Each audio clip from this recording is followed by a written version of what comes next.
So Salem Lakshmi sweet ஸ்டாலில் எனக்கு பிடிச்ச அந்த 2 ஐட்டம்ஸ் தான் உங்ககிட்ட ஷேர் பண்ணிக்க போகிறேன். ஃபர்ஸ்ட் ஒன் வந்து பார்த்தீங்கன்னா, இங்கே இருக்க அவ்வளோ க்ரௌடுக்கு காரணம் என்ன அப்படின்னு பார்த்தீங்கன்னா, ஸோ அவங்களுக்கு கொடுக்குற ஐஸ்கிரீம் தான். ஸோ ஃபஸ்ட்டு வந்து இது எங்கே இருக்குது அப்படின்னா, ஓல்ட் பஸ் ஸ்டாண்டில் இருக்க ஸ்வீட் ஸ்டால் மட்டும் இருக்க லக்ஷ்மி தான் இது. நான் சின்ன வயசுலேருந்தே இருக்குது இந்த Lakshmi sweet stall. So and எனக்கு ரொம்ப பிடிச்ச அனதர் ஒன் திங் என்னன்னு பார்த்தீங்கன்னா, அவங்களோட கேரட் ஹல்வா அண்ட் பால் ஹல்வா. சண்டே மார்னிங்லாம் போனீங்கன்னா உங்களுக்கு சுட சுட கிடைக்கும். அதோட ஃப்ரெஷ் நீங்கள் அவ்வளோ ஃபீல் பண்ணுவீங்க, அவ்வளோ டேஸ்ட்டாக இருக்கும்.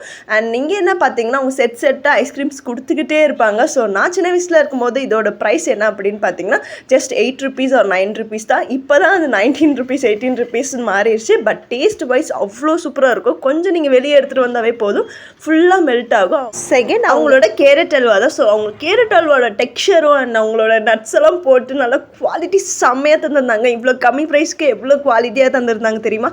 ஸோ இந்த லக்ஷ்மியில் நீங்கள் என்னென்ன ட்ரை பண்ணியிருந்தீங்க, உங்களுக்கு என்ன பிடிக்கும்னு கமெண்ட் பண்ணுங்கள். Bye guys.